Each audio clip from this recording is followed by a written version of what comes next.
Good morning to all of you. Welcome to today's lecture of SS reactors versus glass-lined reactors. आज की इस lecture में basically हम ये बात करेंगे कि SS रिएक्टर्स और ग्लास-लाइंड रिएक्टर्स के बीच में आपके मेन डिफरेंसेस क्या होते हैं, कौन से रिएक्टर को कहाँ पे प्रेफर किया जाता है एंड वेरियस अदर थिंग्स.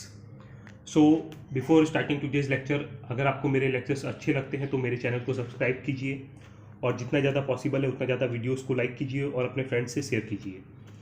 मेरा ये जो लेक्चर है इसके PDF का लिंक मैं डिस्क्रिप्शन बॉक्स में डाल दूंगा, जिसको भी ये डाउनलोड करना है वहाँ पे जाके इजीली कर सकता है. सबसे पहले हम बात करते हैं स्टेनलेस स्टील रिएक्टर्स के बारे में. तो याद रखिएगा, स्टेनलेस स्टील रिएक्टर बाहर से देखने से इस तरीके के रहते हैं. नॉर्मल जो आप सबने केमिकल रिएक्टर्स देखे हैं, ये बाहर की जैकेट हो गई, ये टॉप डिस्क हो गई, ये बॉटम डिस्क हो गई, आफ्टर दैट ये टॉप पे मोटर और बीच में आपका एजिटेटर लगा हुआ है. अब एसएस रिएक्टर्स को बेसिकली वहाँ पे यूज़ किया जाता है जहाँ पे आपका या तो pH आपका बेसिक हो या तो आपका न्यूट्रल हो. इनकी जो कोरोजन रेजिस्टेंस कैपेसिटी होती है वो काफ़ी अच्छी होती है और इसके अंदर क्रोमियम का कंटेंट जितना ज़्यादा होता जाता है उतना ज़्यादा इसका कोरोजन रेजिस्टेंस कैपेसिटी आपकी इंक्रीज होती चली जाती है. ये जो बीच वाला पोर्शन है, सिलिंड्रिकल पोर्शन, इसकी जो थिकनेस होती है वो आपकी वेरी करती है 6 mm से 12 mm के बीच में. और ये जो टॉप और बॉटम डिस्क होते हैं इसकी थिकनेस इस मिडल वाले सेक्शन की जो थिकनेस है इससे एटलीस्ट 2 mm ज़्यादा होती है. ये जो रिएक्टर्स हैं इसमें एसएस के वेरियस ग्रेड्स अवेलेबल है मार्केट में. SS 302, 304, 304L, 316, 316L and 904L. ये डिपेंड करता है कि आपको किस तरीके का मटेरियल उसके अंदर हैंडल करना है. उसके बेस पे आप इनमें से किसी भी तरीके का एसएस के ग्रेड सेलेक्ट कर सकते हैं. इन सारे के सारे ग्रेड्स में आपको उसका जो प्रॉपर कंपोजिशन होता है उस प्रॉपर ग्रेड का, उसके अंदर वेरियस कंपोनेंट्स प्रेजेंट होते हैं, वो कंपोजिशन वेरी करता रहता है, जिसके बेस पे उसकी जो प्रॉपर्टीज़ हैं वो चेंज होती रहती हैं. लाइक अगर हम बात करें SS 304 और ये 304 और 3016 के बीच में, तो इसमें आप बेसिकली देखेंगे तो इसमें जो मॉलिब्डेनम कंटेंट है एक में नहीं होता है और एक में मॉलिब्डेनम कंटेंट आ जाता है, जिसकी वजह से उसकी कोरोजन रेजिस्टेंस कैपेसिटी काफ़ी ज़्यादा इंक्रीज कर जाती है. सो ये जस्ट कुछ बेसिक था एसएस के रिएक्टर्स के बारे में. Next moving to glass lined reactors. अगर हम बात करते हैं ग्लास-लाइंड रिएक्टर्स के बारे में तो याद रखिएगा ग्लास-लाइंड रिएक्टर्स को बेसिकली वहाँ पे यूज़ किया जाता है जहाँ पे हाईली एसिडिक कंडीशंस होती हैं और एसएस के रिएक्टर्स को हम नहीं यूज़ कर सकते हैं. It is use high corrosion, इसकी जो मेन प्रॉपर्टीज़ हैं, इसका कोरोजन रेजिस्टेंस काफ़ी अच्छा होता है. It is used over diverse operating range of conditions. इसमें कंटेमिनेशन होने के चांसेस बिल्कुल ना के बराबर रहते हैं. It's easy to clean and it's highly durable. इसमें आप देखेंगे तो बाहर आपका CS का पूरा सरफेस रहता है या MS का आपका पूरा सरफेस रहता है और अंदर आपका ग्लास की कोटिंग रहती है. They are basically MSGL reactors. बाहर MS पूरा और अंदर ग्लास लाइन की कोटिंग. बाहर की ये जो थिकनेस रहती है ये आपकी वेरी करती है फ्रॉम 8 mm टू 12 mm के बीच में और अंदर जो ग्लास की थिकनेस है ये आपकी 1.1 mm से 2.2 mm के बीच में. ये जो ग्लास है ये इस MS के ऊपर मोल्ड किया जाता है at very high temperatures. Moving to next slide. अगर हम इसके बारे में और डिटेल में समझना चाहें तो इसका जो मेन एडवांटेज होता है वो ये रहता है कि आप इसको किसी भी तरीके की हाईली एसिडिक कंडीशंस में यूज़ कर सकते हैं. बट सडन जर्क्स अगर आप टेम्परेचर के देते हैं तो उस केस में इसके डैमेज होने के चांसेस काफ़ी ज़्यादा हो जाते हैं. अब हम बात करते हैं एसएस और ग्लास-लाइंड रिएक्टर्स के बीच में मेन डिफरेंसेस की. अगर मैं बात करता हूं एसएस और ग्लास-लाइंड रिएक्टर्स तो याद रखिएगा कि जो एसएस वाला रिएक्टर है it is suitable for neutral and basic conditions.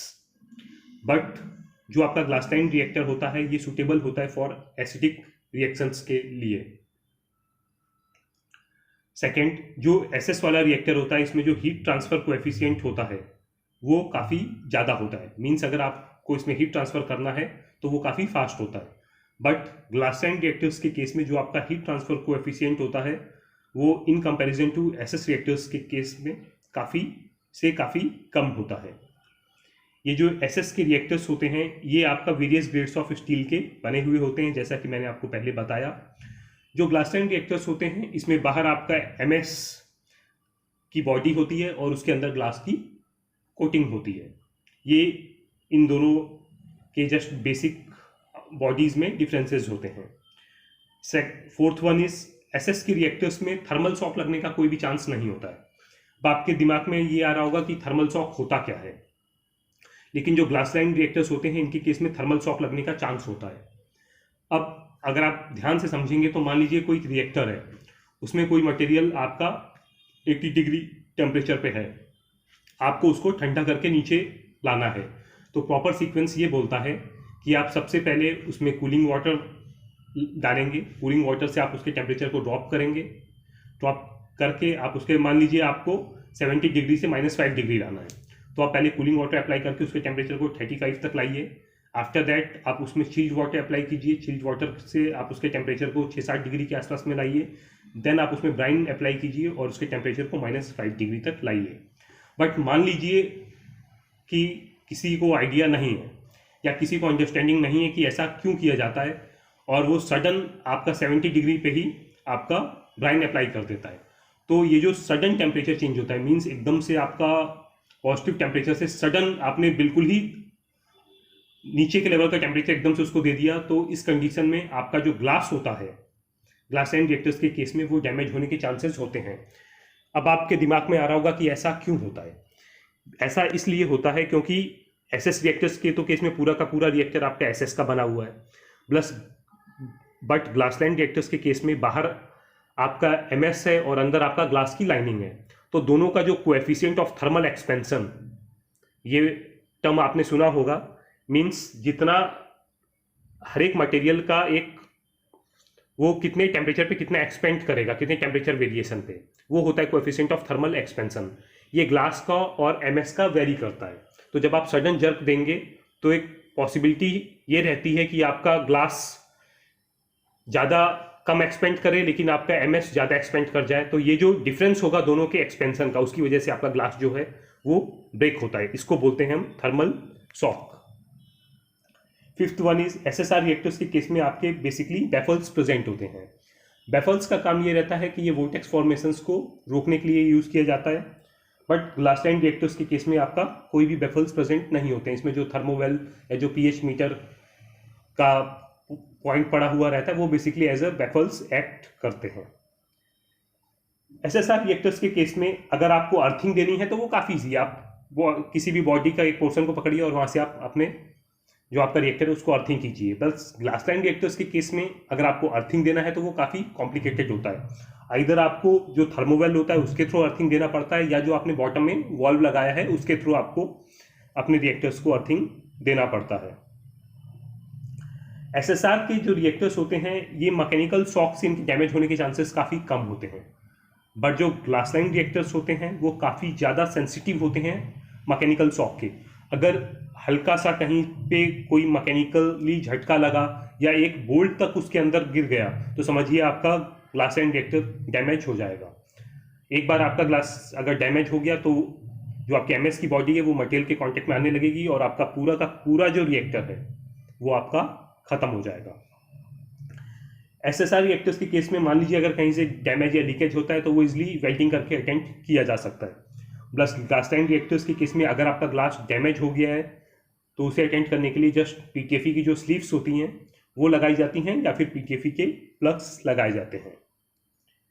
SS के जो रिएक्टर्स होते हैं इसकी जो क्लीनिंग होती है ये आपकी टिपिकल होती है in comparison to glass lined reactors. बट जो ग्लासलाइन रिएक्टर्स होते हैं इसकी जो क्लीनिंग होती है वो काफ़ी इजी होती है।